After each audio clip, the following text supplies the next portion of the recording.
On Osrc News at 7, Governor Aiyedatiwa presents over 600 billion naira budget of recovery to State Assembly. Ondo State government reiterates commitments to better living for dependents of Nigeria heroes. Senate flags discrepancies in Nigeria's revenue tracking. And from the foreign scene, Germany suspends asylum applications for thousands of Syrian refugees.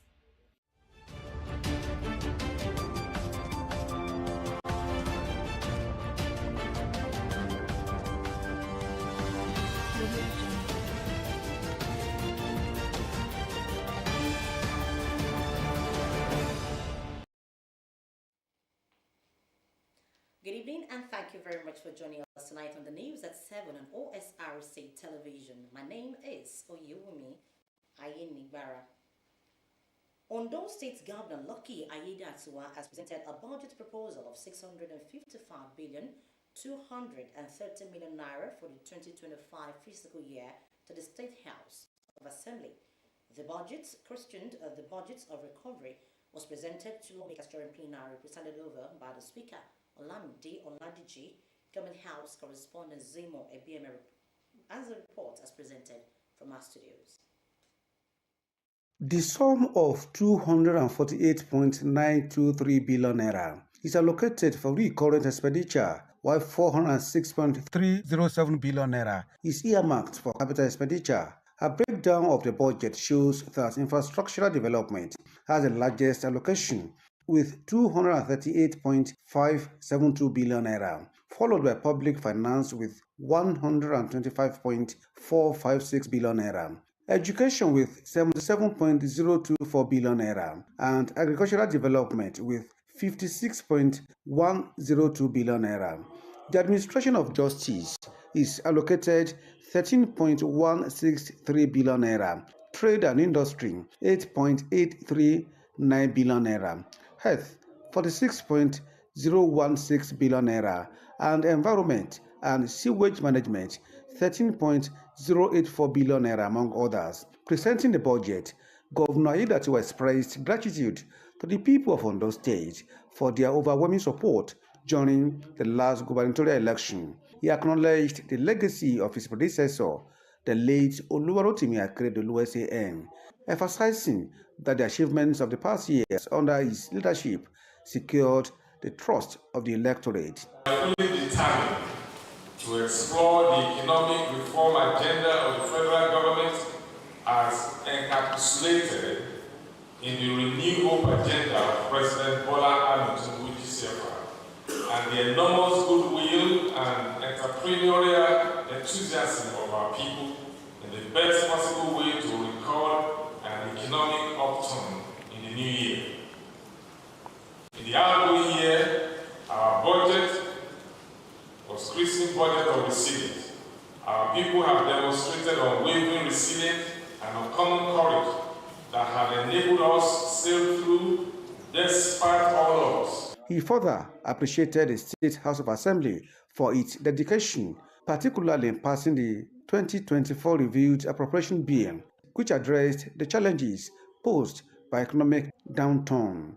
The governor highlighted the administration's achievements in agricultural development, infrastructure projects, and human capital development as central priorities.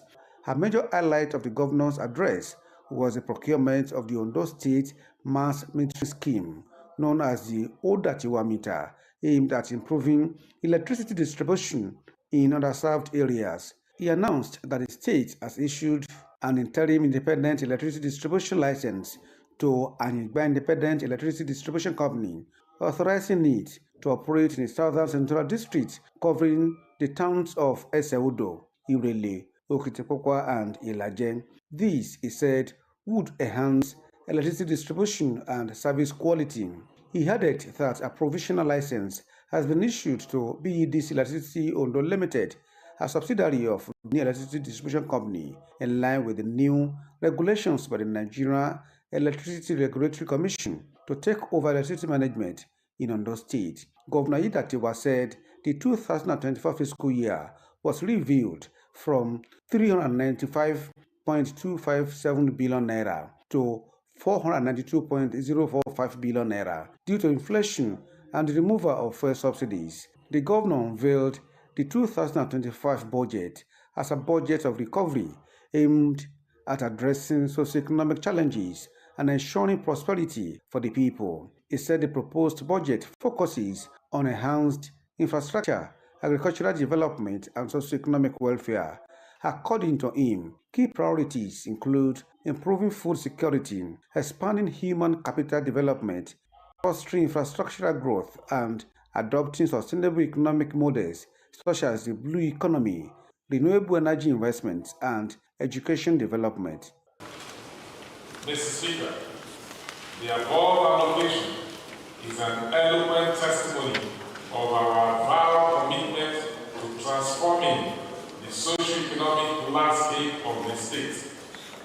Agriculture will be approached in an integrated manner in order to ensure food security in the state.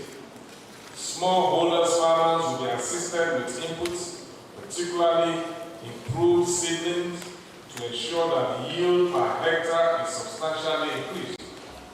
The governor reiterated his administration's commitment to completing ongoing projects and fostering a more prosperous future for Ondo State, with the 2025 budget serving as a critical tool. The Speaker of the Ondo State House of Assembly, Olamide Oladiji, assured that the budget would be scrutinized thoroughly to ensure it positively impacts every citizen. The Speaker also pledged accelerated consideration of the 2025 budget proposal by the Assembly.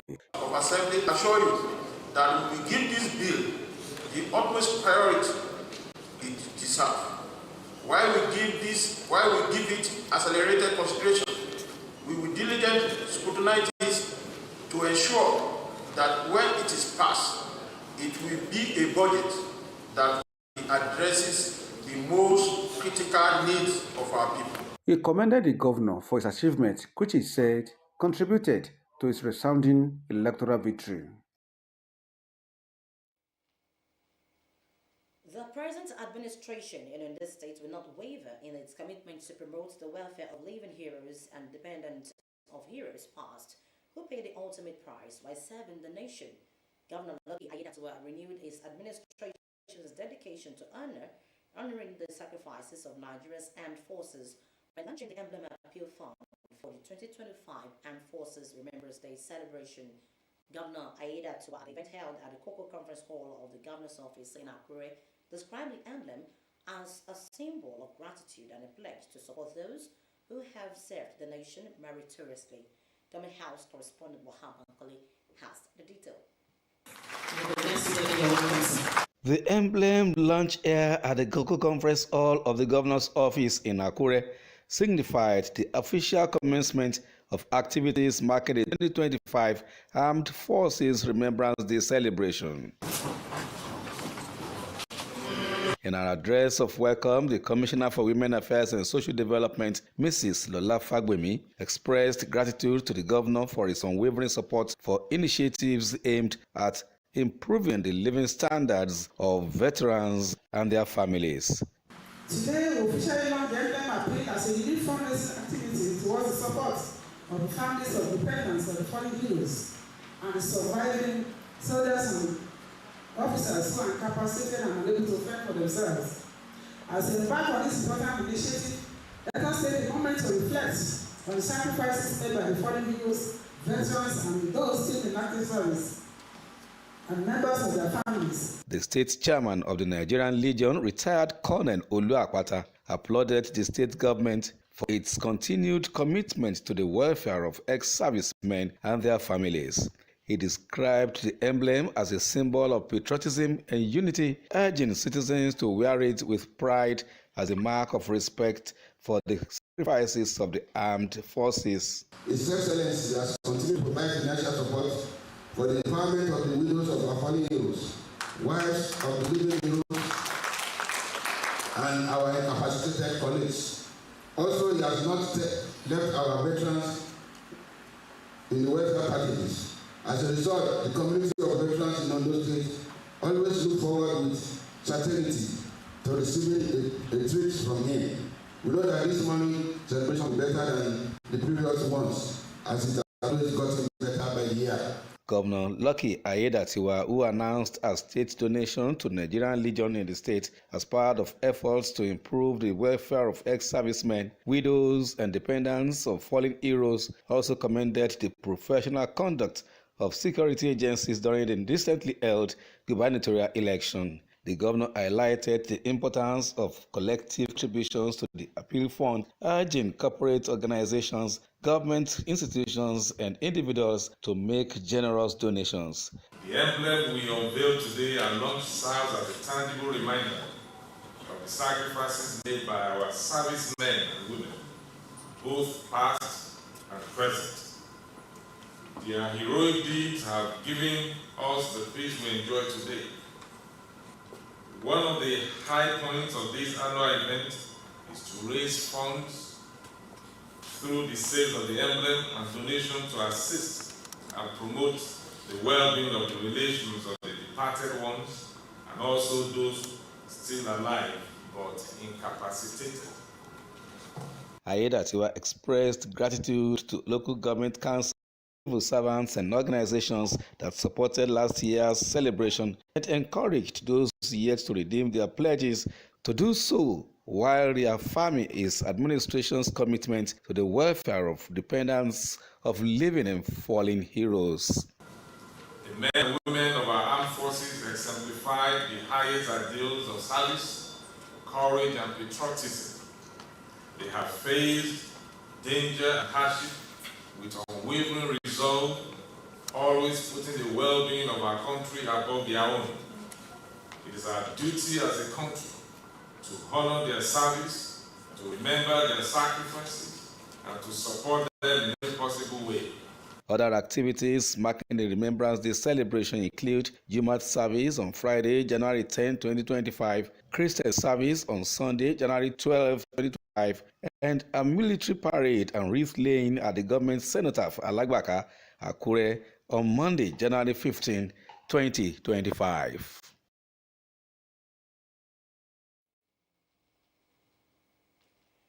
The attention of the Ministry of Transport has been drawn to a piece written by one A.D. Poide, where he made a mischievous claims that the government had started the free shuttle bus scheme.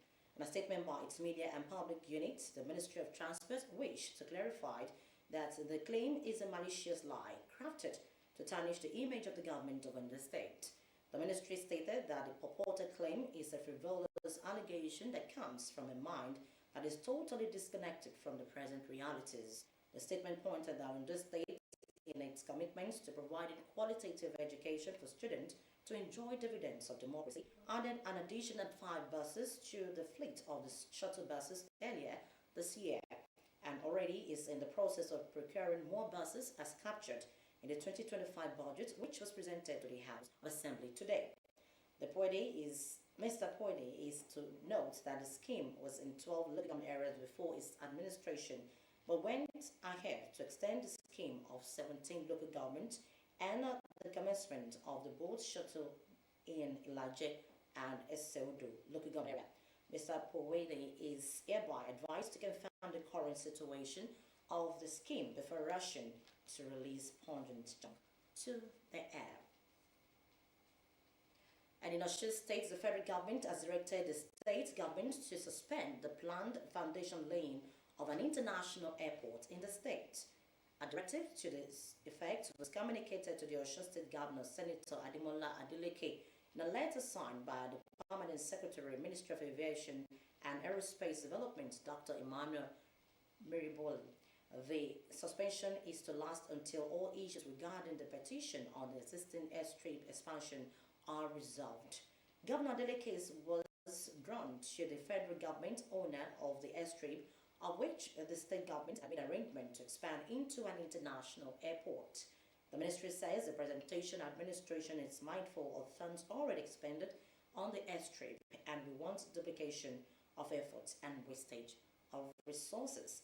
It therefore requested that the governor reschedule the foundation laying ceremony of the Osrc Airport pending the resolution of the petitions and selections of maturely agreed dates.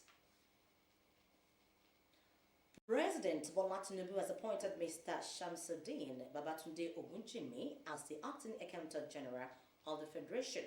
The appointment, which was announced in a press statement by the Special Advisor to the President of Information and Strategy, Bayo Onanuga, takes immediate effect following the commencement of pre-retirement leave by the incumbent AGF, Mrs. Oluwatoyin Shakirat Maiden.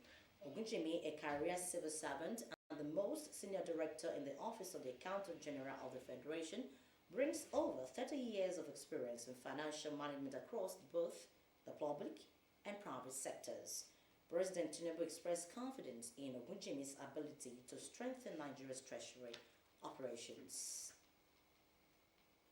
As part of its commitments to enhancing accounting education and professionalism, the Association of National Accountants of Nigeria has organized a free-day training workshop for accountants in the Southern District. In making the training a remarkable event, the organization paid visit to notable institutions such as Rufus Giwa Polytechnic and Palace of the DG of Akure, Abidemi Akerutoyi, tells us more. The Association of National Accountants of Nigeria, founded in 1979, is a professional accounting body in Nigeria that aims to promote and develop the accounting profession. The team was received by the acting rector of the Rufus Giwa Polytechnic, Owo, Olorunwa Adegun, and other top management staffs, where the importance of the training program was emphasized. At the school hall, national chairman of the association, James Neminebo, delivered a lecture on the importance of professional certification in accounting. I must state it very clear to students. You may even hold your BSc, your MSc, your PhD in accounting. You could even be a professor. But if you are not a professional accountant, you are an accounting technician. When you come to the college, we give you current trends in accounting. Teach you ethics, ethical values, and upgrade your morals. So that by the time you work in an industry, you're not tempted or forced or coerced by your superiors on mutilating accounting figures. The team also paid a courtesy visit on the Deji of Akure, where Oba Alade Toyinbo Alade Lucy acknowledged his role in ensuring peaceful coexistence. We have come to report ourselves that we are here in Akure,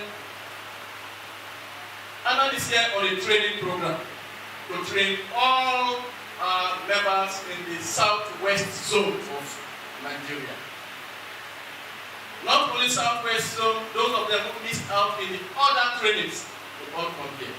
Your time here that you spend in this time will never regret. The Ondo State chairman of the association, Ayodele Ojo, gave an insight into the annual training. We are here. It will be a 3-day program, starting with from today. And today we are paying courtesy visit to some notable dignitaries and institutions. So, and we've been to Rufus Giwa to appreciate the rector and also to meet the students, the potential accountants of tomorrow, to advise them and to guide them on the need for them at least to belong and to ensure that they also become a professional accountant. So tomorrow we go into the training proper.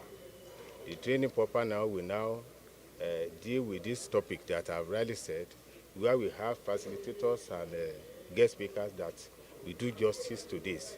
So on Wednesday, then we have the closing ceremony and we have the induction for almost over 1,000 inductees, not only from Ondo State but throughout Nigeria, the potential professionals that have been trained in all necessary areas at the University of Accountancy, JOS, for 9 months. So then the program will end. The Chief Executive Officer of ANAN, Kayode Olushola, emphasized the long-term impact and sustainability goals of the training program, which he stated would guarantee transparency and accountability. And since 1979, we have been in existence, chartered in 1993. we built the Nigerian College of Accountancy in Jos, and in 2002, we got the nod of the federal government to establish a university called the Anand University. And so with that, we train and retrain our members. And so we have over 56,000 members of Anand in Nigeria today.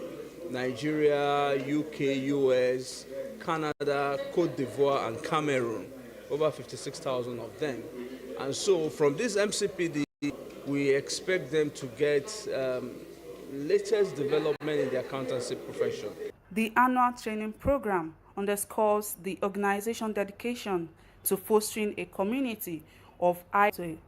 Osrc News. The Senate, through its Finance Committee, has expressed concerns over discrepancies in our generation tracking. The committee condemned the centralization of the payment in the Office of the Accountant General of the Federation, saying the development was causing delays in capital budget implementations. The Red Chamber also called for improved synergy between the Office of the Accountant General of the Federation and the National Assembly to work out modalities that will ensure better transparency. The chairman, Senate Committee on Finance, Senator Sani Musa, who emphasized the importance of addressing financial inconsistencies across government agencies, noted that the issues of inconsistencies undermine transparency and accountability in governance. He expressed concerns about the inability of the Parliament to readily access accurate data of the funds available to the Federation, a gap, he said, implies effective oversight and policy making. Obafemi Awolowo University Ile-Ife is to honor 2 of its former students and others on Friday at its 48th convocation of the university with honorary doctorate degrees. The recipients include the wife of the president, Senator Oluremi Tinubu, and the chairman of Green Energy International Limited and Chancellor Joseph Ayo Babalola University, Ikeji-Arakiji, Professor Anthony Adegbulugbe, who is a specialist in energy planning and management. This was announced by the Vice Chancellor of the University, Professor Semen Bamire. Professor Adegbulugbe graduated from the university with a BSc